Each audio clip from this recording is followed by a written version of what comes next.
Boa noite. Boa noite. Luz da mente, paz do coração, energias positivas, um saravá fraterno a todos, somos axé. Vamos dar continuidade então aos nossos encontros da quarta-feira, tá? Estudo de quarta-feira é um estudo aleatório, né? Segundo as nossas fontes de estudo. Umbanda é sábado e as outras 6 fontes de estudo que a gente analisa aqui ficaram para quarta-feira, tá? Hoje a gente vai retomar um estudo bastante complexo, tá?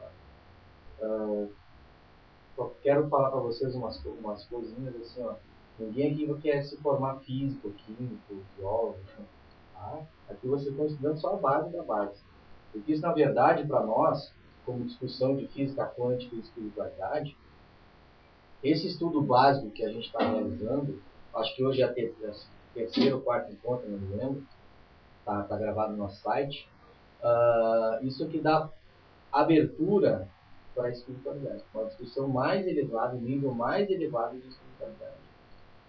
Então, mundos, planos dimensionais, ufologia, tudo. Se você não entende a base da física quântica, não adianta querer discutir essas coisas. Então, não adianta eu falar de plano vibracional. Quem é que entende o que é vibração? A fundo. Quem entende o que é vibração? As pessoas falam, a vibração é um outro plano. Tá? Mas como? As pessoas não se interessam por isso, é um outro detalhe. Tá? Mas nós nos interessamos aqui em estudar, em aprender e tentar debater aqui o porquê do porquê. Tá? A gente sempre fala, né, do nosso encontro. Então hoje nós vamos retomar então nosso estudo de física quântica. Hoje o tema é eventos locais e não locais. Bom, o mais importante de tudo isso é que vocês gravem isso na mente de vocês. Tudo isso aqui serve de base para depois, quando a gente for estudar, acho que lá pela quinta ou sexto encontro de física, nós vamos começar a falar sobre a consciência quântica, a consciência cósmica, como é que os ETs se manifestam no plano Terra sem precisar viajar pelo espaço. Isso é uma besteira que fizeram achar que uma nave de um ET viaja pelo espaço. Isso é fisicamente impossível, mesmo na velocidade da luz de Albert Einstein. Isso é importante a gente saber. Tá? Antes disso, pessoal, antes que eu me esqueça, só que eu me lembrei,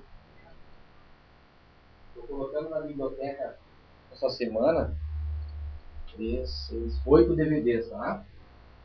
Palestra sobre o mistério do tempo, tá? O mito do cinturão de fótons. Vocês sabiam que tem um esquema do mito do cinturão de fótons, abrindo o portal no micro-ondas? Mito, porque isso não é verdade, não é realidade. Era uma teoria. Era uma teoria de bastante esotérico, mas isso aqui o professor Laércio derrubou isso astrofisicamente analisado. Hã? Aquele DVD que eu vi, eles não conseguiram Não. Aquele é Van Halen. Leoned Van Halen sobre o planeta Terra. Falando do mito de cinturão de fósforo. Isso é outra história. Que vem de um sol central chamado Alcíone, tá? que faz parte da constelação das Pleiades. É papo furado. Nosso sistema solar não tem nada a ver, não tem relação nenhuma astrofisicamente com as Pleiades, muito menos com o Alcíone, onde muitos julgam que de lá vêm as crianças índias. Então vocês assistem isso aqui. Tá? Despertar através dos mantras. Tá? 55 palestras de Humberto Roden, é só som. Tá? Aqui fala sobre o mestre Lao Tzu, fala sobre a busca, a meditação extra. Tá? São 55 palestras aqui. Esse aqui a gente dá um mês para devolver. Tá? Palestra sobre taoísmo, quem quer conhecer um pouco mais sobre taoísmo. Os eremitas tibetanos. Tá? Quem é Deus? Peço para vocês assistirem isso aqui. Tá? E o último, a essência do budismo. Tá? Já está na nossa biblioteca, se vocês precisarem. Sábado vocês poderem achar. DVD, tá? Tudo roda em. Esse do Beto Roda, eu não sei se roda em DVD normal, porque isso é palestra só, né? Sem o vídeo, é só o áudio. Mas eu acho que deve só no computador, eu não sei bem te dizer. Eu tenho que verificar. Para sábado, tá, pessoal? Para sábado. Hoje a gente vai colocar ali na biblioteca, né? Bom, então vamos lá. Física quântica. Eventos locais e não locais, tá? Fazendo uma rápida retrospectiva, no outro encontro nós falamos sobre a teoria de Planck, que é considerado o pai da física quântica. Tá? Ele provou que a energia eletromagnética que gera cores, tá? Ela não é feita de maneira contínua, mas descontínua, ou seja, é realizada por pulsos, por quantidades definidas de energia. Ou seja, se você pega aqui o espectro solar, a cor branca, e for dividir ela num prisma, tá? Ou num cristal, o que acontece? Visivelmente você enxerga 7 cores, que é a chamada 7 cores do arco-íris. Então o que se entendia lá em 1800 e pouco, através de Maxwell? Que essa cor era assim, ela começava no vermelho, depois ela mudava para o amarelo, depois mudava para o laranja, o amarelo, o verde, o azul, o índigo e o violeta. Mas de maneira contínua. Isso foi provado em 1900 por Maxwell Planck, tá? Por Max Planck, que não é assim. Que as cores elas mudam de maneira quantizada. O vermelho ganha uma determinado quanto de energia, ele pula do laranja, depois para o amarelo, ele é quantizado. Aí vem o termo quanta. Tá? Em 1924, de Broglie descobriu o seguinte, que o elétron, tá? Porque tudo isso, toda a cor, matéria, tudo é gerado a partir de uma substância energética chamada átomo. Isso a gente aprende lá no ensino fundamental do médico. Tá? Que esse elétron ele se manifesta de maneira dual, ou seja, ora ele pode ser uma partícula, ora ele pode ser uma onda. Uma partícula é algo rígido, que ocupa um lugar no espaço, que não é uma bolinha rígida, dura. Só que determinados experimentos descobriram que isso ele também pode se manifestar como uma onda. E uma onda não ocupa uma região determinada no espaço, ela vai embora. É que nem você tirar uma pedra numa bacia d'água, o que acontece? Aquilo faz assim, se forma uma onda de expansão. E uma partícula, um elétron, ele se manifesta de forma dual. Se você não observa, você não sabe como é que ele está se manifestando. Você precisa observar o elétron para saber como é que ele está se manifestando. Se ora ele é uma partícula, ora ele é uma onda. Tá? Então, o aspecto dual, 1924, de Broglie. E Heisenberg, que a gente vai aproveitar e pegar esse gancho hoje, em 1927 ele postulou o princípio da incerteza. O que é o princípio da incerteza? Vamos fazer uma retrospectiva. O princípio da incerteza de Heisenberg. Tá? O princípio da incerteza de Heisenberg diz o seguinte, que um elétron, para você ter uma medida, tá? Para você poder calcular, realizar cálculos de distância, de tempo, velocidade e tudo mais, você precisa de 2 valores. O primeiro valor chama-se medida de posição e o segundo medida de momento. Medida de posição x, medida de momento. O que isso quer dizer? Vocês imaginem isso aqui, uma caixinha e o elétron ele está em preto. Tá? A posição é esse eixo aqui, P, aliás, o momento é o P e a posição é o x. Só que um elétron, o que acontece? Como é que você conseguiria ver um elétron dentro dessa caixinha? Você tem que jogar uma luz nele para você poder enxergar. Por que eu estou te enxergando agora? Porque tem uma luz ligada. Tem fótons refletindo em cima dele. Tem luz refletindo em cima dele. Por isso eu não consigo ver. A luz está batendo em você e está voltando para mim. Se eu apagar a luz, eu enxergo alguma coisa? Então, como é que os caras poderiam enxergar o elétron? Ele tem que jogar uma luz no elétron para descobrir. Para ver a exatidão, tanto do momento como da posição que ele se encontra. Só que tem um detalhe. Como o elétron é muito, muito, muito, muito pequeno, no momento que você joga a luz para ele, ele faz o quê? Ele salta. É que nem você pegar uma bola de futebol e jogar uma mangueira de água de um bombeiro, por exemplo. O que acontece? Não, ele vai embora. E agora? Onde é que ela está? Você não consegue medir com precisão onde está o elétron. Tá? Então, através dessa equação aqui, que não nos interessa agora, isso é só para ilustração, tá? Heisenberg determinou o seguinte, através do seu princípio da incerteza. Não há como medir com precisão a trajetória de um elétron, pois só uma das variáveis pode ser medida, ou a posição ou o momento, mas de maneira não perfeita. Eu posso mais ou menos imaginar que o elétron se posiciona nesse canto do quadrado aqui. A posição dele. Mas se eu quero saber a posição e o momento, quer ter certeza, eu não consigo. Porque na hora que eu jogo luz para ele, para saber onde ele está, ele recebe aquele choque, vai. Cara, isso aqui pode falar, mas isso aqui é física. Você quer falar, cara, isso aqui abre portas para a espiritualidade. Volto a repetir. Tá? E em discussões muito mais avançadas do que a gente está aprendendo até hoje. Tá? Mas, por enquanto, é importante a gente entender essa base para mais tarde a gente entender a questão dos eventos quânticos, da consciência quântica. Porque tudo isso aqui que a gente está estudando hoje, eu volto a repetir, nós vamos associar mais tarde com a consciência. Porque a consciência não interage com a matéria, a minha personalidade não está interagindo com esse corpo, e aí nós vamos entender o que é, como é que o pensamento ele é muito mais rápido que a velocidade da luz. Como é que os ETs viajam no espaço. Não é dimensional, é quantizado, é salto. Tá? Bom, aí veio o Albert Einstein. Aí entrou Einstein na jogada lá para o 1930, 1935, juntamente com dois físicos, Podolsky e Rose, criou o chamado paradoxo EPR. Einstein, Podolsky e Rose. Paradoxo. O que ele quer dizer?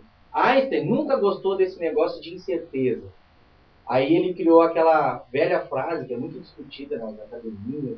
Pô, Deus não joga dados, né? Ou uma coisa é, uma não é, pô. Como é que o elétron vai se manifestar a hora com uma bolinha, uma bolinha rígida, e hora com uma onda, pô? Ou é uma ou é outra. Aí tu nunca aceitou isso aí, porque ele é determinista, ele era objetivo nas coisas, né? Aí ele criou esse paradoxo. O que quer dizer esse paradoxo? Olha só. Para um elétron, realmente fica difícil medir com certeza o momento e a posição dele. Eu meço um ou eu meço o outro. Tá? Eu posso ter a posição ou o momento, mais ou menos, eu posso imaginar que ele está aqui. Só que nessa época, uma coisa que eu quero deixar bem clara para vocês, não existia aparelhos de experimentação. Isso era só teoria. Nessa época não existia aparelho para saber quem estava certo. Isso é só a teoria. E nem a teoria da relatividade até hoje de Einstein. Não existe instrumento para verificar se ele estava certo ou não. Aos poucos, os caras... Às vezes tu faz uma teoria física, 20, 30, 50 anos depois, os caras criam um aparato experimental e conseguem. Joga informação, é. Mas e quem é que vai discutir com esses caras? Não dá, né? Também ninguém desmente ele, né? Que é complicado. Bom, vamos lá. Aí qual é mais ou menos o que é o paradoxo? Bom, aí se diz o seguinte, um elétron fica difícil. Mas se eu tiver dois elétrons, eu mostro para você que eu consigo ver a posição e o momento dele exato. E quem discutia muito nessa época com Einstein era o Heisenberg e na época um físico chamado Niels Bohr. Tá? Muito bem. Aí o que ele criou é o seguinte, olha só que interessante.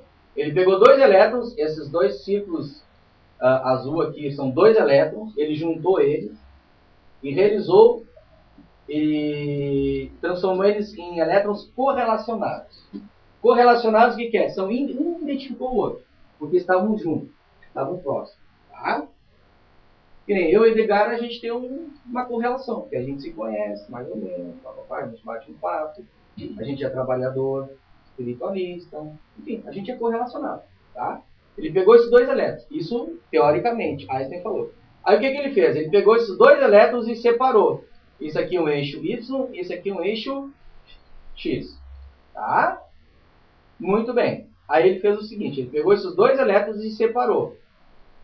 Aqui está o E1, que é o elétron 1, e aqui o E2, que é o elétron, ambos separados numa mesma velocidade. Velocidade V1 e velocidade V2. Existe um princípio na física que diz o seguinte, princípio de conservação do momento linear. Significa o seguinte, que no momento que tu separa dois corpos a uma mesma velocidade, e você parar um e parar outro, os outros vão ter a mesma distância. Tá? Isso é um princípio conservativo. Separou os dois, pode separar os dois a 1 ano-luz, por exemplo. Que é uma distância muito, muito, muito grande. Tá? Isso é teoricamente. Olha só que interessante. Tá? Muito bem. Aí eu pego o elétron 1, eu tenho a posição, o momento dele, que é o P. P1 significa porque é desse elétron aqui, tá? E o momento, aliás, e a posição M, tá? Eu coloquei posição M aqui. Pegou o elétron 2, separado também, P2 e M2, correspondente a esse elétron. Tá beleza? Olha só que interessante. E aí tem o seguinte, bom, elétrons correlacionados afastados, esse aqui não vai interferir naquele ali, porque eu separei ele a distância de quilômetro. Então, toda medida que eu fizer em cima desse aqui, não tem interferência neles. Mas eles estão correlacionados. Porque eu separei eles numa mesma velocidade e ambos vão ter a mesma distância, através desse princípio de momento linear aqui. Momento linear é reta. Tá? Eles foram afastados e têm a mesma posição, a mesma velocidade. Tá? São correlacionados. Muito bem. Aí Einstein fez o seguinte, se eles são correlacionados e um não interfere no outro, e eu não posso medir a posição e o momento de um só, o que eu faço? Eu meço aqui o momento de um e a posição do outro. Eu meço o momento desse aqui, mais ou menos onde ele está, e a posição do outro, onde é que ele está. E se eu tenho, por exemplo, o M1 e o P2, evidentemente eu vou ter o M2 e o P1. Ou seja, eu tenho a equação x1 e eu tenho a equação x2. x1 é a certeza da posição e do momento do elétron 1, e o x2 é a posição e o momento, é a certeza da posição e o momento do E2. Eu sei exatamente onde eles estão, medindo o momento de um e a posição do outro. Eu inverti a coisa. São dois elétrons correlacionados. Não são dois elétrons desconhecidos entre si. Bom, está resolvido. O princípio da incerteza cai por água abaixo. Um elétron é difícil, mas dois, trabalha. Mais ou menos. Mas vamos prosseguir. Tá? Ou seja, isso na física chama-se interação localizada. Eu consegui localizar os dois elétrons. Eu separei eles a uma determinada velocidade e consegui identificar a posição de um e o momento do outro. A posição do um e o momento do outro, evidentemente que eu vou ter o momento desse, porque se eu medir a posição desse, eu tenho o momento daquele. E se eu medir a posição daquele, eu tenho a posição do outro. Eu inverti. Em vez de fazer posição e momento de um só, você não consegue. Mas posição do um e momento do outro, você consegue. Tá? Vamos devagar. Vamos seguir. Muito bem. Aí, está acabando. Aí naquela época, o que ocorria é o seguinte. A turma do Einstein, eles jogavam, à tarde eles jogavam os pepinos pro Niels Bohr, e os Bohr ficavam a madrugada inteira calculando para no dia seguinte dar uma resposta. Então era uma luta. Era Niels Bohr de Heisenberg contra o Einstein, o Podolsky. Era uma coisa muito louca, assim, sabe? Porque o Einstein não aceitava essa coisa. Com certeza, eu posso medir dois corpos, eu estou vendo ela aqui agora, há uma distância entre nós dois, né? Dependendo da forma como eu caminho, eu posso calcular a velocidade, a distância, o que tem, até os atritos que tem. Era determinista. E essa física aqui, essa nova física que estava surgindo, era probabilística, tudo era probabilidade, não tinha certeza de nada. Como é que pode isso? Deus não joga dados, bicho, ou é. Tá? Ou seja, um aparato experimental, isso teoricamente, tá? Medindo o momento 1 e não a posição 1, se eu meço o momento 1 e não a posição, encontramos a coordenada x1. Tá? Consequentemente, a coordenada x2. Ou seja, se eu meço esse e não meço esse, se eu medir os dois, eu não consigo achar o elétron. Ele é muito pequeno. No momento que eu tento enxergar ele recebe aquele impacto e vai. Então, eu meço o momento desse e a posição do outro. Eles são correlacionados. Ó. Esse aqui é o segredo. Eles estavam juntos desde o início. Tá? Muito bem. Ou seja, os elétrons E1 e E2 não se interferem estando distantes um do outro. Portanto, há como medir com certeza o momento e a posição dos elétrons. Tá? Ou seja, para Albert Einstein, esses dois estavam correlacionados, mas no momento que eles são separados a uma determinada velocidade, um não interfere no outro. E tem esse princípio na física que é de conservação do momento linear. Tá? Mas não vamos se aprofundar nisso aqui.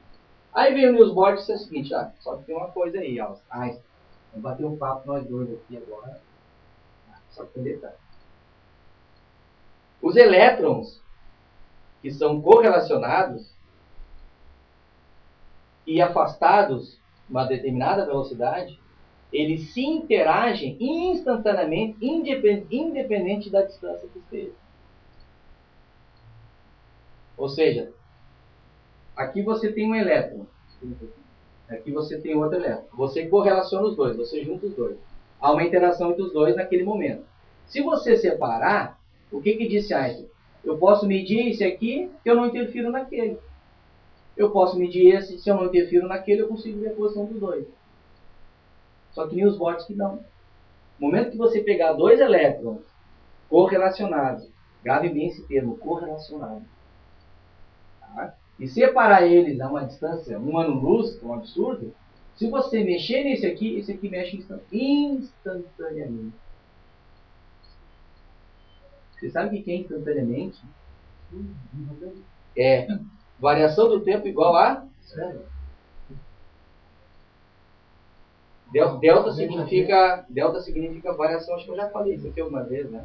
Delta igual a zero, ou seja, variação do tempo igual a independente da distância que esteja. Isso acontece no mundo atômico, com dois elétrons correlacionados. Mas não, só um pouquinho. Esse teu princípio aqui, então, claro, se eu for no momento que eu medir o momento aqui, e eu interfiro naquele elétron lá, eu já não acho mais a posição dele, não acho o momento, não acho mais nada daquele outro. Se eu pego dois elétrons e separo aqui, dentro dessa caixa, digamos assim, se eu jogo para cá, se eu tento medir a posição dele, e se o outro interfere instantaneamente, é claro que o momento, a posição, não vou achar mais. Porque instantaneamente ele já mexe também. Mas não, só um pouquinho. Tem alguma coisa errada aí. Se você diz para mim que esses dois elétrons separados a uma distância infinita, se um interfere no outro, instantaneamente você está quebrando o meu princípio da relatividade, que diz que nenhuma velocidade universal pode ser superior à velocidade da luz. Você sabe quanto é a velocidade da luz? 300 mil quilômetros por segundo. Ou seja, conta 1. A luz atravessou 300 mil quilômetros. Conta 2. Mais 300 mil quilômetros. É a velocidade da luz.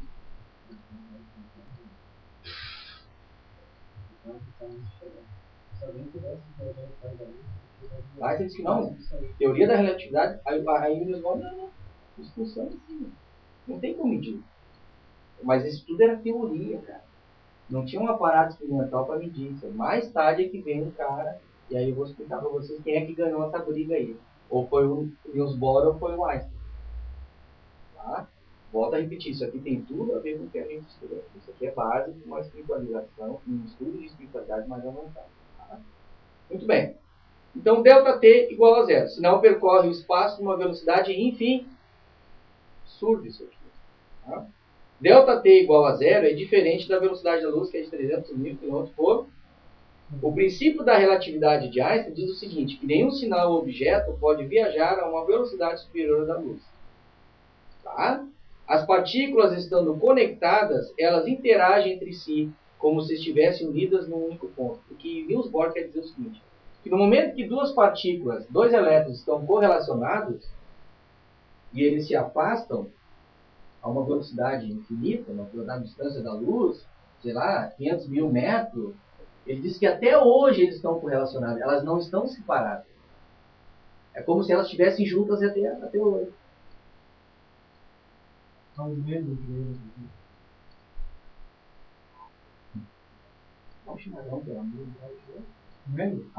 algo que une as duas. E que as mantém conectadas instantaneamente. É como se elas fossem ainda... Mas de onde é que veio isso? Imagina a cabeça desses caras. Tá vendo que uma coisa começa a ficar interessante? Hã? O nosso Tá? Hoje em dia os físicos tentam explicar isso com a teoria das cordas. É uma teoria absurda. É uma teoria que é inacabada, né?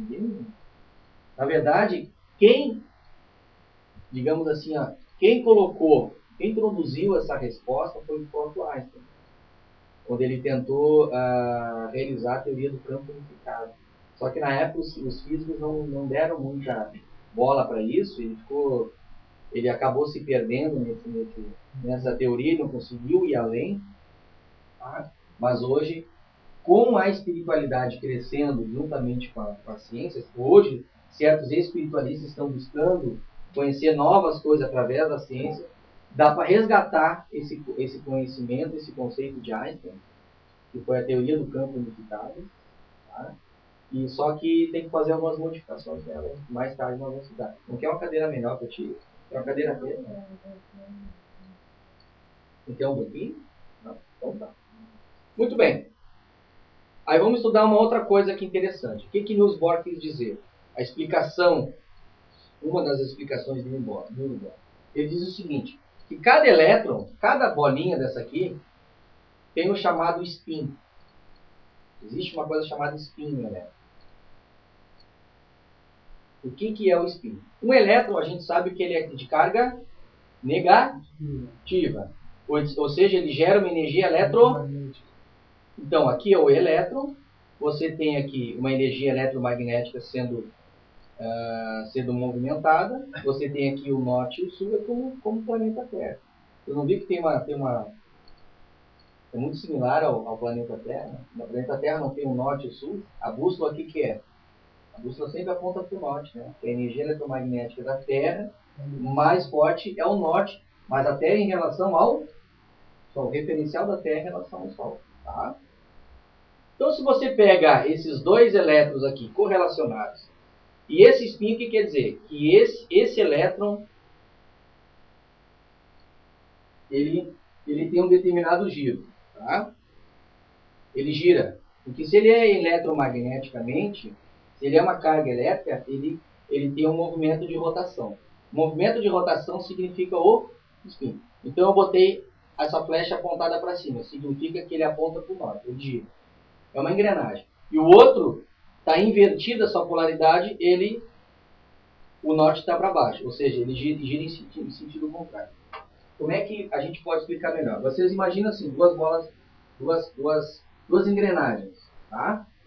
Se essa aqui gira para baixo, tá? A outra gira para cima. Se você girar os dois ao mesmo tempo, o que acontece? Quebra os dentes da engrenagem. Então pode ver no relógio, qualquer tipo de engrenagem, correia, se um gira para um lado, o outro tem que girar para esquerda para direita, direita para... E assim que funciona um elétron correlacionado. Quando tu correlaciona ele, tu junta ele, o que acontece? Um gira para um lado, outro gira para o outro. Isso é o spin, um movimento de rotação dele. Tá? E se você separa esses dois elétrons, singlet é o termo em inglês para correlacionado. Você tem aqui os dois elétrons e separa ambos a uma distância de ano-luz, sem troca de sinais, o que acontece com esses dois elétrons? No momento que tu virar o spin dele, virar o movimento de rotação, ele está girando assim. Se ele começa a girar ao contrário, esse instantaneamente também muda no sentido contrário. Como se eles ainda tivessem correlacionados ou juntos. Tu separe anos, eles estão ainda funcionando. Aí tu muda ele um para lá, o outro vai para lá. Você sabe qual é a distância de um ano-luz? Você sabe que isso a astronomia usa, né? A distância por exemplo, a galáxia mais perto é Andrômeda, né? 4,5 ano-luz, né? Você sabe quanto é que é um ano-luz? Não tem muito sério. São mais ou menos 10 trilhões de quilômetros. Muito sério. Um ano-luz. 10 trilhões de quilômetros. Um ano-luz. Claro, como é que os caras daqui vão falar em quilômetros?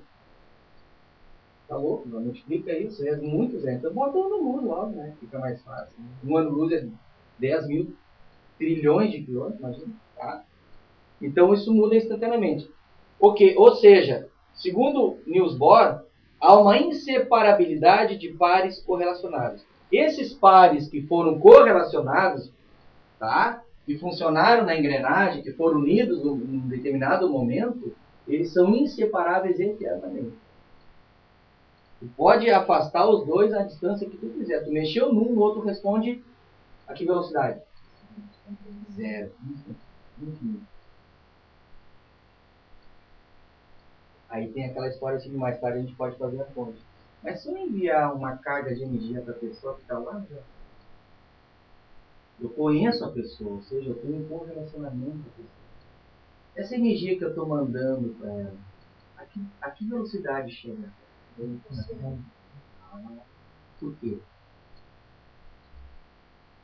Por quê? Não é porque estão correlacionados. É também, mas qual é a resposta mais a fundo? O que tem a ver com consciência? Eu estou falando para você de elétron. Elétron é matéria. Conhece, né? Contabilidade, né?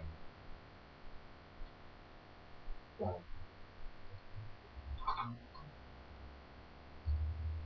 Vamos prosseguir. Viu que uma coisa vai ficar? Aqui nós vamos provar para vocês que o tratamento à distância ele funciona de maneira quantizada. Porque a velocidade do nosso pensamento ele é quantizado. Ele não tem velocidade. A velocidade do nosso pensamento não é a velocidade da luz. Nosso pensamento ele é quantizado porque nós somos seres conscientes, nós somos espíritos ou personalidades que interagem com a matéria. Se nós interagimos com a matéria, nós temos a mesma propriedade que ela. Esses fenômenos físicos também ocorrem com a consciência. Nós interagimos com ela. Só que há algo que liga. Algo que liga um e que liga outro. Albert Einstein chamou isso de campo. Para nós, a essência absoluta. Se lembra lá no reino original? A essência absoluta está ligada até hoje. Vamos prosseguir, tá? O que mantém os elétrons conectados, que sustenta a interação não localizada instantânea, aqui surgiu o seguinte termo. Para Einstein, aqui a interação era localizada, porque um elétron não interferia no outro, correto? Niels Bohr, com essa ideia, com essa teoria, ele provou o seguinte, que um elétron interfere no outro, independente da distância, de maneira instantânea. Aqui se batizou o quê? Um evento ou interação não localizada. Localizada significa local. Eu identifico o local que ela está. Através de um teste no movimento e na posição do outro. Aqui é local. Aqui eu consigo identificar onde o cara está. Onde o elétron está. Pô, ele está ano-luz, tá? Aqui eu consigo identificar ele. Então o princípio da incerteza não existe. Aqui, nos botes que o princípio da incerteza ainda existe. Porque essa interação de um elétron para o outro é de forma não localizada. Porque eles nunca estiveram separados. No momento que tu correlacionar eles estão eternamente. Pode separar eles o tempo que tu quiser. A distância que tu quiser. Só que essa interação é não localizada. Ou seja, eu mudo aqui, não preciso troca de sinais. Esse elétron, para bater um papo com esse aqui, ele não precisa mandar um sinal, uma comunicação, um telefone, um e-mail. Não tem que mandar algo para esse cara aqui. Isso não atravessa o espaço. Não segue uma viagem no tempo. Mas e aqui? Aqui ele atravessa o espaço, se um se correlaciona com o outro de forma instantânea, zero, uma velocidade zero, ele atravessa esse espaço aqui para conversar com o outro, para interagir com o outro, para trocar um sinal com o outro. Claro que não é instantâneo. Mas como vocês estão afastados? Eles estão afastados. Como é que não atravessa o espaço? Não atravessa. Isso que nos borda ficou o pé com ar, não atravessa. Isso foi em 1915. Mais ou menos, pessoal. Agora nós vamos chegar num ponto legal. Tá? 1965, ou seja, 30 anos depois, John Bell, tá? Realizou estudos de problemas de sistemas quânticos, tá? E provou com teoria matemática, tá? Que resultou no desenvolvimento de um teste experimental prático. Aqui ele fez um teste completo, só que é muito, muito complexo. Aí o que aconteceu? Em 1982, um experimento de Alan Aspect definiu quem estava com a razão. O Niels Bohr Heisenberg, através da mecânica quântica, Ou Einstein, Podolsky e Roscoe, da não mecânica quântica. Esse cara aqui, em 1982, por exemplo, portanto, bem perto, esse cara aqui mais ou menos já tinha definido, através de um teorema, só que o seu experimento era muito complexo. Esse cara aqui realizou um experimento prático e realmente definiu essas questões. Em 1980 e desde quando já se debatia esse negócio? Imagina quantos anos o cara ficava se golfinando, aquele cara quântico. Sei que eu digo, às vezes tu lança uma teoria que daqui a 50 anos o cara vai criar um experimento em laboratório e vai definir quem estava com a razão. Tá? Qual foi o experimento desse cara? Olha só que interessante. Ele não pegou elétrons correlacionados. Ele pegou fótons. E o que é fóton? Luz. Tá? O fóton não tem spin, porque ele é pura energia eletromagnética, ele é só onda. Tá? Muito bem. O fóton. Mas o fóton, ele tem, a luz, ela tem uma característica, ele é polarizada. Tá? O que é polarizada? É a direção da onda eletromagnética daquela luz. Por exemplo, aqui, ó, imagine que isso aqui seja um fóton. O que acontece? A irradiação eletromagnética desse fóton, ele tem várias direções. Ele pode ser assim, ele pode ser assim, ele pode ser assim, ele pode ser horizontal. Entendeu? É onde ela... Tá? Aqui o árbitro definido. Exatamente. Tá? Esse é o fóton. Muito bem. Aí ele pegou dois fótons, correlacionou naquele sistema de engrenagem que eu falei para você, uniu os dois e separou. Separou os dois. Aí ele pegou duas caixas, um polarizador e o outro polarizador.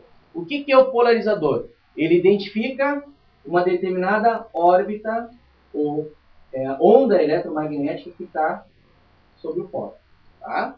Aquele que não foi identificado pelo polarizador, ele bateu, voltou, ficou preso na caixa.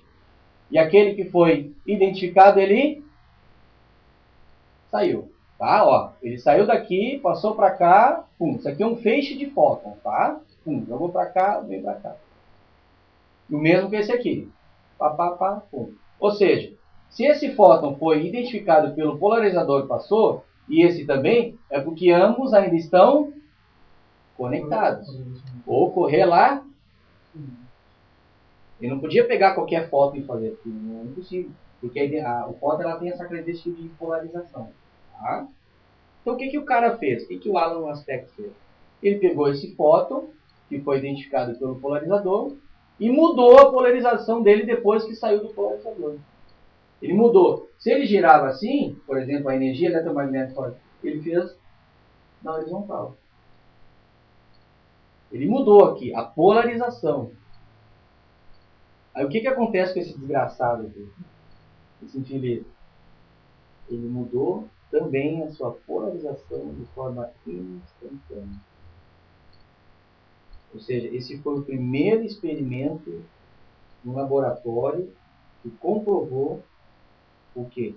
A teoria de Niels Bohr e de Heisenberg, dizendo que dois valores correlacionados, eles permanecem correlacionados eternamente, de forma instantânea, independente da distância ou do espaço que os separa. Ou seja, a teoria de Albert Einstein nessa briga que ganhou foi o Niels Bohr.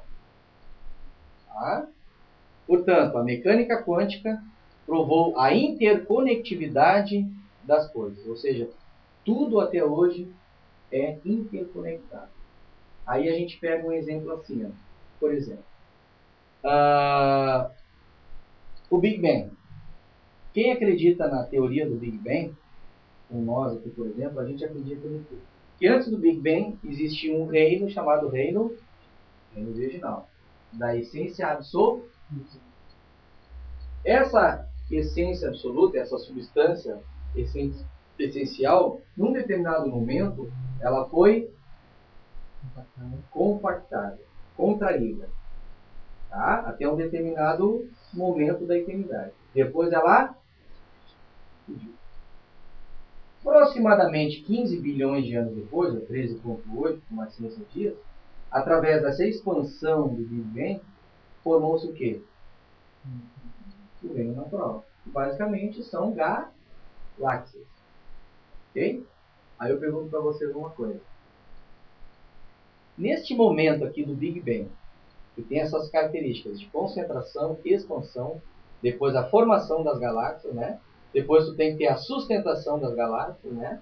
E a transformação, que até hoje você sabe que as estrelas, os sóis, tudo explode, muda, o planeta se desfaz, aquela poeira cósmica chega em determinado momento, ela se une de novo, cria outro planeta e assim vai.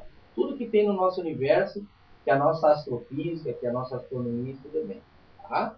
Neste momento do Big Bang, todos os elétrons, todos os prótons, todos os fótons não estavam correlacionados? Toda a energia, matéria, não estava correlacionada desde o princípio cosmogenético?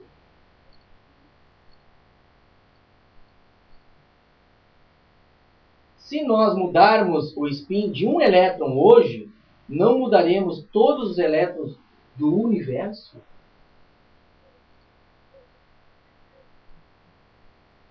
O negócio aqui está correlacionado, né? Ele tem que estar junto, ele tem que estar unido. Mas se desde o início, no Big Bang, que foi formado através de um ponto altamente concentrado, onde todas as partículas, prótons, está tudo junto, tudo amontoado, tudo correlacionado.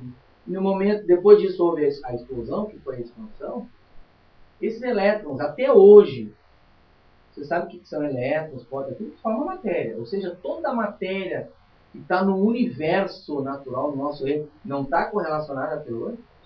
Se eu fizer um teste em laboratório, que esse cara aqui, fizer um teste com elétron agora, e eu conseguir mudar a rotação do elétron, eu não estarei mudando a rotação dos elétrons do universo todo, esse corpo físico é átomo. Eu não estarei mudando os elétrons de todo esse corpo físico. De todo o universo. É muito louco, né? Se a questão é que está correlacionado, está aqui. O Big Bang é uma forma. E aí? Imagina o universo sendo mudado a todo instante através do mundo inteiro. E tu muda, mudando o spin, tu muda tudo. Tu muda toda a constituição, tu muda toda a velocidade. Não sei se você sabe, na apometria desenvolvida por Dr. Lacerda, para realizar certas retenções de magos negros, uma preta velha ensinou o Dr. Lacerda a mudar o spin. Isso é spin. Esse é o spin, tu muda a rotação do elétron. Aí o que acontece com o cara? Muda o spin, essa diz o spin. Aí o que acontece? Aí o que acontece? Mas o mago negro não tem corpo físico, o que ele vai mudar aqui? O corpo astral, né? Eu estou falando do universo, o universo tem sete planos civilizatórios. É tudo contido aqui no nosso reino natural. O que é isso aqui? O cara mudou. O que aconteceu? O cara entrou em colapso. Mudou toda a constituição orgânica do corpo astral do cara e o cara desmaiou. Tu neutralizou o cara sem precisar dar choque. Só que isso, claro, tem que ter um conhecimento, tem que ter um aprofundamento. E tem que ter muita parte. Qual a palavra quase? Isso é o spin, é isso que a Preta Velha ensinou para o Dr. Lacerda. Esse aqui, ó. Mas eu digo para vocês, mas no momento que aquele spin daquele bendito mago negro mudar, por que não mudou o meu? Por que não mudou o teu? Se está tudo correlacionado. Um chimarrão, por favor. Não está dando mais. Não, mas ele está. Ele estava correlacionado com aquela pessoa que estava sendo tratada. Então, ele mudou essa questão do spin. O que mudou foi o correlacionamento que tinha a pessoa que está sendo tratada e o mago negro. Não é por aí? Matéria é matéria. Matéria não tem consciência. Não estamos falando da parte astral. Matéria. O corpo astral é matéria. Não, é átomo. Tudo bem. Tem elétron, tem fóton. Mas a Preta Velha estava trabalhando no corpo astral do Mas tu acha que ela poderia mudar, interferir nos elétrons só do corpo astral do Mago Negro? Não. Localmente. Interferiu nos dois. Tanto Que dois? quem estava ali, quem estava sendo tratado, o paciente, no caso, foi Sim. o Mago Negro. Sim. Não é pra ele. Se tu muda um, todos mudam instantaneamente. Não, mas aqui é uma saída. Saída tem, calma que eu não cheguei lá ainda. Assim, Não, vai. Vamos lá, vamos pensar. Isso é Isso física. aí é- Isso é física aliada à espiritualidade. Agora vamos começar a chegar num... Vai entrar a consciência aí que vai operar numa parte e não vai mexer na Consciência outra. de quem? Da Preta Velha? Não. Acho que ele está trabalhando ali. De A quem? Preta Velha só deu a dica, muda o espinho. Tá, mas consciência de quem? Doutor Lacerda? Ele é que fez as contagens de pulso, porque aquilo foi contagem de pulso. Basicamente foi isso. Mudando o espinho do cara. Caiu, desmaiou, já era, entrou em colapso. Cara, mudou toda a frequência vibratória, acabou. Imagina os elétrons girando de um forma, depois gira do outro, tu toma uma paulada na cabeça e desmaia. Acabou. Mas e aí? E os meus elétrons? E os elétrons dos irmãos de corpo astral de todo o universo? Não, mas ele está interferindo tão somente naquele, e nos Mas outros momentos não. que Só que mexe tudo estava interligado no momento do Big Bang. Estava tudo interconectado e está até hoje. Não, existe um meio que ele vai trabalhar. Existe, mas eu não cheguei lá. Calma. Só que eu vou te dizer, se for assim, se for o preto velho, se for, ele interferiria nos elétrons de todo o universo, porque desde o início estava tudo correlacionado. E por que que não interferiu?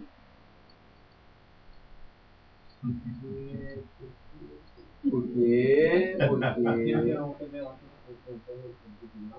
Ixi, quase. mas aqui não é que de repente Não, é isso aí. porque é que tá falando assim, de repente lá no reino virginal não existe isso. E como de repente a mônada dele tá lá, Dele quem? dos dois. Tá. Dos dois. Ah, Deve estar mais ou menos por aí. não. Então, Vou avançar. Tá? Avança pra não. O que representa a consciência pro... Eu quero dizer o seguinte para você. Eu sou uma consciência individualizada. Eu não interfiro na matéria. Eu observo a matéria. Existe uma coisa, consciência cósmica. Ela é que interfere na matéria. Ela é que determina quando o elétron deve mudar o seu espinho. Ela que interfere, ela que determina quando o elétron deve se manifestar, ou por uma onda ou por uma partícula. E nós só conseguimos realmente interferir na matéria se nós expandirmos a nossa consciência e nos conectarmos com essa consciência que nós chamamos de Deus. Então Deus, de uma certa forma, ele joga dados. Mas ele joga de uma maneira inteligente. Aí entra um físico chamado Amit Boswani e diz o seguinte, que a consciência causa o colapso da função de probabilidades da matéria. A consciência, nós podemos causar? A Preta Velha? Pode. Desde que, estando expandida e conectada com a consciência. Vocês já viram aquele documentário Segredo? Pede. Olha para o universo e pede. Todos os seus desejos irão se realizar. Uma besteira. Tá? Porque o teu pedido só é realizado se essa consciência cósmica interage na matéria da consciência sim. Se você não, senão todo mundo ia ficar rico. Todo mundo que joga, por exemplo, numa Mega Sena, que tem desejo, todo mundo ia acertar. E por que um ou outro acerta e todo mundo não acerta?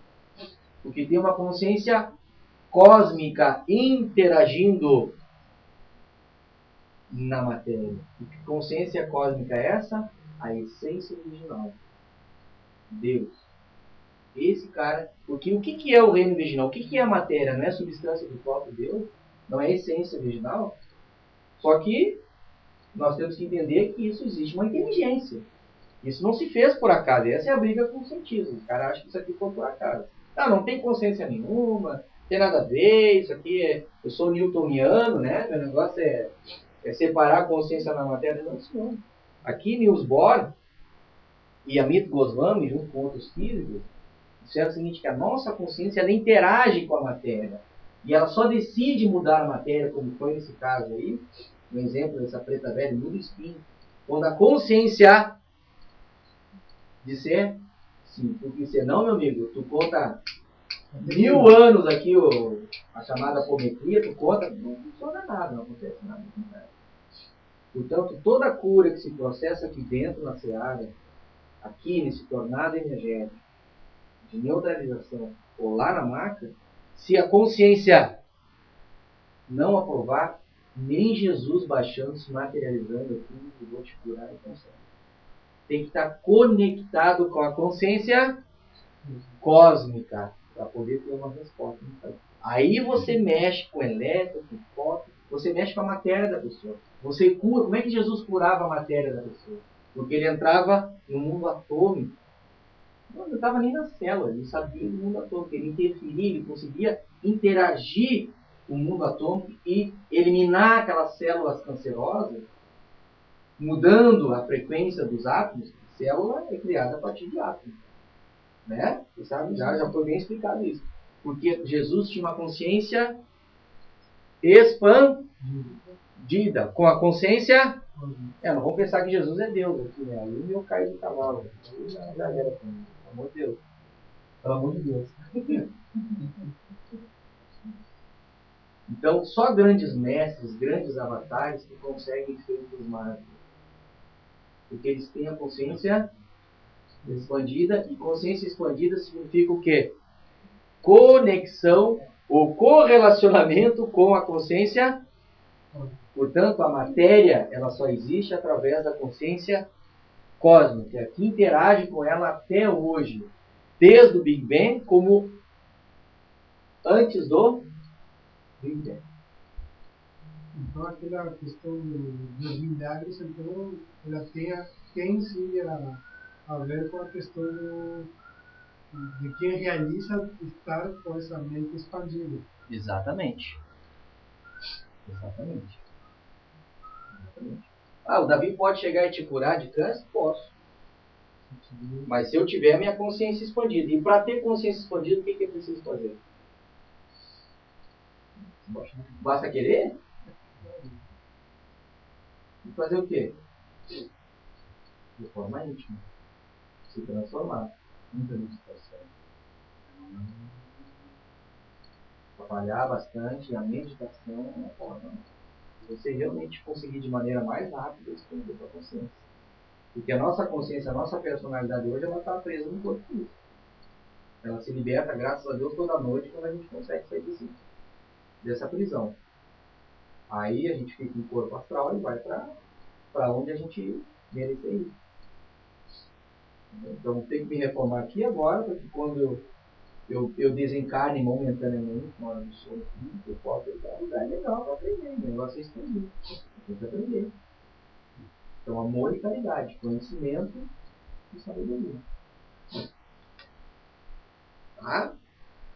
Ou seja, é a consciência cósmica que atua no mundo atômico, ou seja, da física quântica, e define as possibilidades, probabilidades, e não uma consciência individualizada. Pois nós somos meros observadores.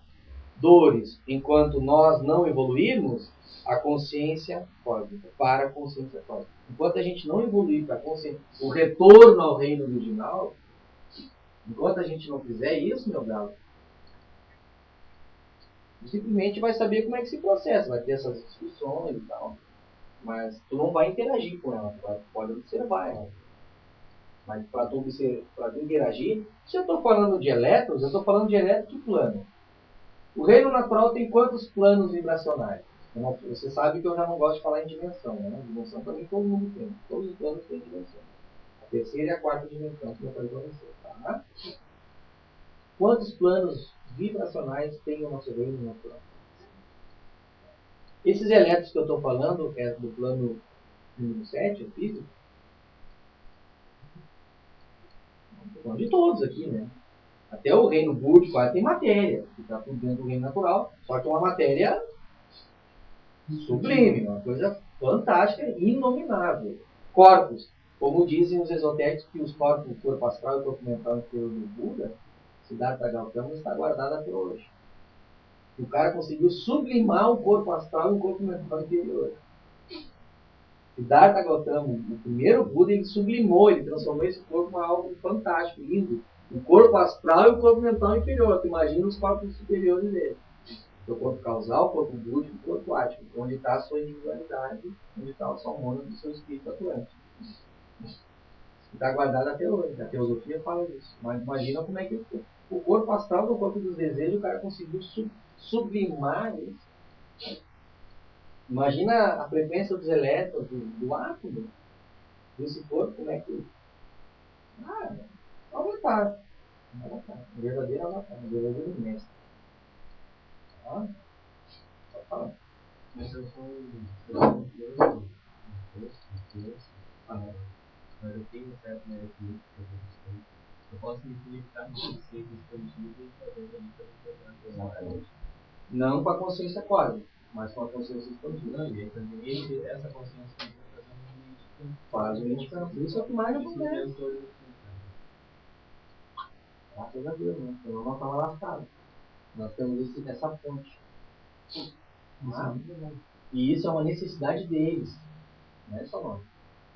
A consciência expandida como Jesus, ele tem necessidade de vir e ajudar. Mas essa consciência não é a personalidade de elemento, assim, que a gente vai chamar assim de entidade. Não, pode ser. Pode ser. É o momento, né? Se o guardião está aí. Dependendo do trabalho, da tarefa. Tem muito Exu aí que opera o corpo astral, meu amigo. Tem muito Exu que opera a tela atômica. Eu não chamo de tela búdica. Acho que não tem nada a ver. A tela atômica. Né? Tem muito Exu com o rombo, tu sabe que vem as patologias. Né? Muita fobia, muito drama aí. Teletérica. Muito bem. Teletérica rompida tem Exu que faz cirurgia no astral. Tem do Exu, que nem todo Exu ele vem com policial como militar. Depois, dependendo da situação, isso é uma coisa que também deixaram bem claro, né? Dado o trabalho, eles utilizam o que tiver na volta. Então, a consciência expandida do Exu, ele vai. Mas o primeiro Exu que eu estou vendo, mas tem que ver ainda, não tem, então é Exu. Por isso que não precisa, às vezes, das viradas, né? Vira pro preto, pra chamar o preto pra fazer isso. Deixa pro preto, sabe?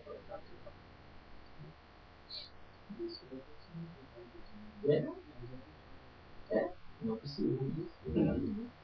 E quem sabe tu não tem um doutor Bezerra de Menezes ali, transfigurado num estudo, um Ramatiz, que desce do lado, uma consciência expandida. Tu acha que eles têm vergonha? Então, nem aí, que pensa, que fala. Eles só não falam o que eles são, porque vai virar briga. Vai virar ego. Vaidade entre os médicos, vão quebrar o pau. Não quebraram o pau com Roger Parent no primeiro livro, que Jesus conversou com ele. Primeiro livro do Roger, a Casa Espírita quebrou o pau nele. Tá lá com o Roger. O Roger foi expulso praticamente da Casa Espírita do trabalho. Porque ele conhecia Shine, então um ser extraterrestre que nunca encarnou. Um cientista estelar. Então, olha, por isso que o Roger está fazendo o trabalho dele solo hoje. Vai fazer o quê? Não quero aqui criticar, estou apenas constatando um fato. Estou apenas constatando. Assim como tem muita casa de umbanda, também você acha o cara, né? Chega uma pessoa mal, a pessoa tem que sair curada. Por isso que eu digo para vocês, a gente jamais pode prometer cura para alguém. Não depende da casa, não depende do meio, depende... Só depende de um ser. A consciência, ela pode interferir no mundo atômico, do corpo físico, corpo etérico, corpo astral, corpo mental daquele ser, e ele pode curar. Pode curar até a personalidade, não a moda do espírito, porque isso é perfeito, isso já vem do reino Só precisa se preencher de experiência. Mas ele é perfeito, né? Não tem patologia. Por isso, como é que vai desdobrar um corpo causal, um corpo búdico, como certas apostas estão querendo fazer? Os caras estão querendo fazer desdobramento do corpo búdico. Eu vou desdobrar o corpo causal, que é o mental superior. Vou desdobrar porque lá tem uma personalidade. Olha só, personalidade está no mundo físico, etérico, astral e mental inferior. A personalidade está aqui, você já sabe que vem do corpo causal. Como é que tu vai trabalhar a personalidade no corpo causal se lá está só o corpo causal, com aquela substância toda que veio do animal, tá? Que se domesticou, e está a mônada já interagindo. Como é que vai trabalhar com isso? Que não dá. Tem muita apômetra aí achando que vou desdobrar aqui, vou fazer um desdobramento, tal, vou lá e vou desmantelar bases de uma língua, de uma mentalizando, um símbolo lá, joga aquele símbolo lá, tá? O cara que acha que está fazendo e não faz, cara. Se não tiver uma intervenção da consciência cósmica. E outra, quem disse que o mago negro não tem a consciência muito mais expandida do que ele está numa polaridade negativa, não está numa polaridade positiva. Tudo é bipolar. Nós somos seres bipolares. Desde o início, o Big Bang se formou através de uma bipolaridade, ou a bipolarização. O fato dele estar numa polaridade negativa não quer dizer que ele tem uma consciência mais expandida do que ele. Só está faltando isso aqui para ele. Ressalva. Mas uma vez a pessoa está com um problema de uma úlcera muito grave. E o médium vai agir dessa forma. A consciência cósmica que vai se conectar nesse momento vai ser a direção dele. A consciência expandida. A consciência cósmica dele. Tá, a consciência cósmica vai usar ela, né? Se elas não são. A que tiver no momento. Pode ser algum, pode ser algum. Eu tinha entendido, quer dizer. Tem a sede vai usar algum. Claro, mas não quer dizer que vai curar. Daí entra o karma da pessoa. E quem é que pode identificar isso? Quem dá o agosto final é a consciência cósmica. Eu sei que eu digo, Jesus Cristo pode baixar, se materializar, vir lá do plano ático, sei lá onde ele está, e dizer, eu vou te curar. Se a consciência cósmica disser, Jesus curava todo mundo? Buda passou 30 anos, mais de 30 anos, ensinando, nunca curou ninguém. Siddhartha Gautama nunca curou ninguém. Não sei se é notícia de que nunca curou. Ele fez a cura no interior, a consciência. Ele expandia a consciência. Pode curar? Pode, mas nunca disse assim, eu vou te curar. Faz o teu trabalho, emite energia, faz aquelas coisas que a gente faz, tem a terapia e aguarda resultado. É o que a gente vem fazendo. Por isso que não se promete cura. Não pode dizer eu vou te curar, não pode. Mas se um Ogum disser isso, se Xangô, foge dele porque ele está louco. Manda aprender porque ele está louco. Nenhuma entidade de luz, uma entidade com a consciência expandida, que são os nossos mentores aqui, e a equipe espiritual que trabalha através do Buda da medicina, nenhum deles pode dizer eu vou te curar. Se ele te falar isso aí, meu, manda me chamar, chama de gado, igual sobe, vai para o raio que paga. Ou embusteiro, né? Ou tu acha que o médium recebe sempre aquela entidade espiritual? Dependendo da vibração do médium, se tiver negativa, ele vai dar espaço para um embusteiro.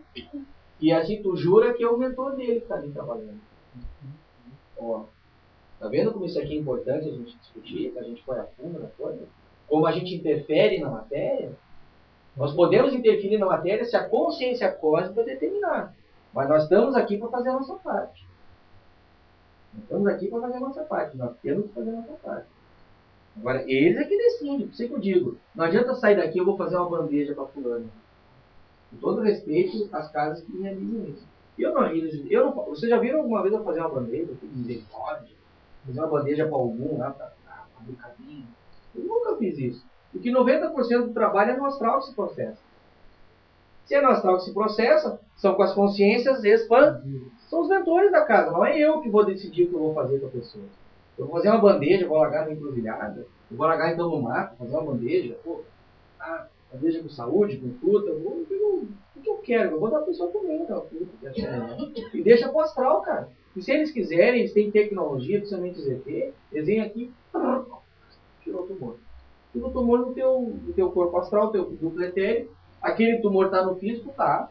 O cara vai acordar com aquele tumor. 7 dias depois, 14, não sei, aquele tumor começa a secar. Claro, perdeu a conexão com o duplo, perdeu a conexão com o astral. Acabou, cara. Perdeu a correlação. Perdeu a correlação.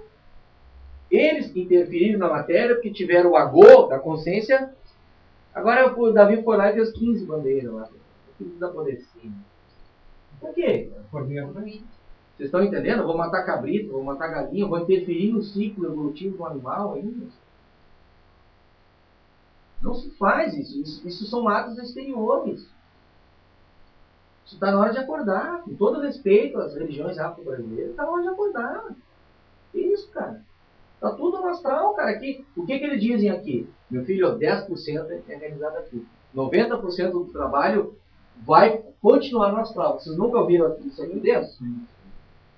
Isso significa o quê? Que 90% de todos os casos que são atendidos, eles são concretizados ou não no... O que eu quero entrar com meus 10%? Ah, não, vou potencializar meus 10%. Ligado? Tá aqui a bandeja. Vai lá os ingredientes, vai lá e busca tudo. Bate pé comigo. Aí. Não funciona, cara. Você é com ele, mesma coisa, chega uma pessoa aqui, mas ele, olha ali, tem 15 com ele. Meu Deus, vai dar um furdunço. Principalmente o médico que enxerga mais ou menos, tá evidente. Já fico de olho nisso. Desperta nisso, vocês dois. Fica tranquilo, cara, fica na tua. Tu tá vendo ele, mas tu tá vendo a turma que tá atrás aí. Os Exus estão tudo de guarda formada aqui, não precisa ter medo, tenha fé. Aquela criança não chegou chorando daquela senhora? Vocês lembram como é que ela chegou aqui?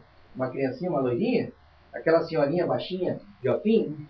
Aquela criança chorava, o Birajara olhava para ela. Calma. Só olhou para um guerreiro, e aí? 15 está com ela, mais 30 Exus estão lá. Já estão fazendo a neutralização. No outro dia ela me procurou, meu filho está dormindo na beleza. Não sabe que ia entrar. Precisou eu fazer alguma bandeira, fazer alguma porcaria aqui que o programa fez? Não precisei nada, cara. Se processou no astral. E a criança chorava pro Birajara pedindo socorro. Socorro, se ele pudesse falar, ele dizia isso aí. Olhava pro meu Birajara chorava. Basta. A partir de hoje, basta. Ele já sabia, ele tinha um amor. Um guerreiro mandou 15 Exu ficar em volta dos dois, só 15. Mais 30 na casa lá para... Até um se manifestou, se eu não me engano, na torre. Ou ela, foi você aqui, chegou, ele está indignado. O que diz o Birajara? O outro que entrou aqui, cheguei aqui e vou bagunçar. Agora sai daqui. Tornado pegando aqui, sai daqui agora. Meteu, vai. Tranquilo, cara. O som do Feng Shui ainda, né? Bem leve, bem calmo. Se eu não estou incorporado, eu já faço um tai chi. Tranquilo, cara, sem medo de nada, mas pode vir exército. Porque se vir exército pra cá, tem 2 exércitos, tem um exército elevado à potência 2 aqui dentro. Mas não é eu, Davi. Em mim vocês não têm que confiar muito, porque eu sou tanto falho que nem vocês. Eu não tenho um defeito, eu tenho 1000. Mas neles eu confio. Ou eu confio neles ou não confio. Agora, o que eu não posso realmente admitir é incoerência. Médium sair daqui para pedir ajuda fora. Vamos. Entendeu? Deixa eu colocar uma coisa importante. Pô! Porque vem a calhar com essa questão de poder fazer esse trabalho, que é justamente, à medida que nós nos conectamos com a consciência expandida, é que esse trabalho se processa. Claro. Então, a concentração, a concentração constante durante o período do trabalho, é o que vai fazer com que a coisa realmente ande ou não ande. Eles vão trabalhar porque eles vão ver o merecimento que a pessoa tem. Mas nós temos que nos preocupar em fazer aquele 10% nosso, que é manter a concentração, não para nos ajudar, para nós aprender. Nós estamos aprendendo ali. Aquilo que o médium fala, muitas vezes, através aliás, o mentor fala através do médium, é também para a pessoa, mas principalmente para nós aprender. Então, essa questão de comunicação com a consciência expandida, ainda é essencial para nós também entendemos a consciência cósmica. Entendemos a consciência cósmica. A consciência expandida são os nossos guias. Cósmica é o Pai. Dessa maneira tu conseguir ter também a confiança naquilo que tu E aqui, ó, elétron, mundo atômico, tá tudo aqui, ó. Tudo aqui. Fácil. Eu posso curar? Posso instantaneamente. Instantaneamente. Chegando a vocês. Entendeu, pessoal? Eu digo para vocês duas porque vocês duas têm essa questão da clarividência. Então, não se assustem. Podem ver muita coisa feia por aí. O Malzira já viu muito ser aí perigoso. Nunca viu nada. Engraçado que aqui é parede e meia, né? Mas o que eu vou fazer? Eu tenho que confiar nele. Eu não confio em mim isso aí. Eu tenho proteção para espalhar para todo mundo câncer. Porque se eu confiar em mim mesmo, eu estou lascado. Tem que confiar nele. Eu tenho que confiar nele. Na tronqueira que eu tenho. Ele tem que confiar, senão. A questão do poder falar contigo, depois eu deixei do lado, mas aqui a gente não pode esquecer. O que eu acho difícil aqui para mim, que é difícil, é que tudo se dá durante o trabalho. E os conselheiros estão aqui. E muitas vezes eles querem falar. E daí tem que segurar muito. Por quê? Porque as pessoas estão aqui. A pessoa nem ia falar. Mas por quê? E se dá no momento do trabalho. Tem medo de chocar as pessoas? Exatamente. Mas é esse o fundamento da Umbanda. Por isso que a Umbanda trabalha assim. Porque as pessoas precisam se relembrar do que elas são. Aqui a gente não tem que ter pena das pessoas. Não, acho que tem pena, mas... Não tem que ter esse mais. Sabe por quê? Não tem que ter, sabe por quê? As pessoas precisam entender o que está... E se elas vêm buscar algo, é porque algo está errado. Agora, se elas não acreditam nesse algo, a vida vai mostrar que esse algo é real. Mesmo que desencarnado depois. Porque, tu sabe, né? Eu não sabe. Porque precisam fazer rolar. Mas aí que... Mas olha a Alzira. A Alzira chega a dar... dizendo assim, Sim. que a pessoa às vezes está dando passo, está com um problema, e o obsessor está ali Não, às querendo vezes falar. tu tá dando passo a uma pessoa e o obsessor e era que aquele fala. já chegou ali, né? Porque tá bom, essa aqui. Essa aqui. Mas isso aí é importante na casa, porque isso é o que acontece, por exemplo, com a fotografia. A fotografia vai acontecer, se não daqui a pouco o médium a pessoa vai estar aqui tomando um passe e de repente vai estar o obsessor ou o familiar. Não, entendi. Não precisa se dirigir à pessoa, se dirige ao dirigente. Não, pois é. E às vezes o dirigente tá também, né? Segura um pouquinho mais, tu tem controle. E aí vai... Faz que nem a Alzira faz isso, ela segura. A hora que eu me liberei, ela vai lá, se ajoelha e ele vai assim. Vai no Brasil. A outra não precisa nem ficar sabendo que era o obsessor dela. Não, mas se souber também, Mas É não acho difícil importante saber quem é. nem precisa nem saber nome, nada. Entrou ali, já... Tranquilo. E outra, não segura. Essa é a nossa função. Não? Não, desculpa, eu crucei a conversa aqui. Ele perguntou se a pessoa não precisa saber. Depende do caso. Depende do estado também que está a pessoa. Não adianta tu falar para uma pessoa que está alterada, de repente tu não sabe quando vai sair. É um choque. Como é que vai sair? Vai queimar o neurônio ou vai aceitar? Olha, se for o caso... Eu acho que a avaliação tem que ser feita primeiro, não nesse tipo de a gente vai estar conectado com o mentor na hora que ele vai saber o que vai ter que de repente falar com a pessoa, ó, tá aqui, vamos resolver aqui agora. Não, faz assim, ó. Conversa com a consciência expandida que dirige a casa. Faz que nem a Alzira faz. Espera, fala com o Padre Zé, fala com o Exu, quem estiver lá na frente, ou então com as entidades mediúnicas. Aí eles vão dizer, ó, não vai. Sim, vai. Deu pra tua bola, acabou teu tempo, tá neutralizado, tá retido, já. Nem todos. Agora vai sair daqui, ó, meu, sou teu obsessor e tal, não precisa disso aí. Isso não precisa. Agora, se eu tô falando aí naquela hora ali. Então, segura um pouquinho, controla, administra, barbado, ele está retido, ele está dentro do tornado, ele não sai mais. Ele não sai mais, a tornado ela já pôde ver. Entrou aqui, já era. A força centrípeta puxou ele para o centro, acabou. A centrífuga depois é com as entidades que vão, vai. Acabou. Fica retido aqui. Tá?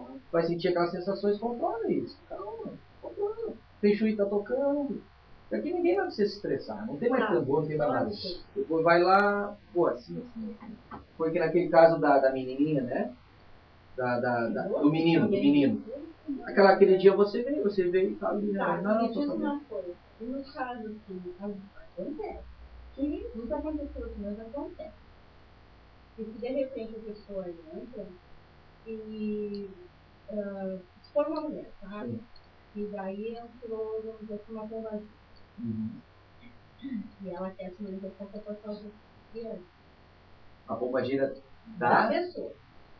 Em primeiro lugar, tem que saber se é pombagira. Não, tá, eu não estou dizendo pombagira no Exu direito, estou falando Vem um Exu. Tá falando do Quiumba. do Quiumba. Quer se manifestar para Quer falar? se manifestar. Deixa se manifestar. Só que não fala para ela, vai com o dirigente para casa. Por isso que eu digo, tem que passar, tem que respeitar a hierarquia. Ele sabe o que tem que fazer ou não. Vai chegar e vai falar, daí vira a casa da mãe Joana. Né? Todo mundo quer chegar e não, meu amigo, vou te matar, vou te quebrar, vou... Não, pá. Se manifestou ali, tá raivoso, vai pro dirigente, porque tu tem o controle disso, é ser inconsciente. Essa é a vantagem da ser inconsciente. Essa é a vantagem, o médico controla tudo pra mim. O cara tá... Mas para eu te passar o que, quem é que está comigo, eu vou ter que... Sim, mas tem que verbalizar. Não, verbalizar. Sai do teu ponto de trabalho, com o terceiro ponto que a gente ensina, né? Ponto cantado, ponto riscado e ponto de trabalho, o teu quadrado, tá? O teu ciclo. Sai daqui e vai até nós. Se eu estiver ocupado, é os dois. Um dos dois vai estar à disposição. Se não está, segura um pouquinho, controla.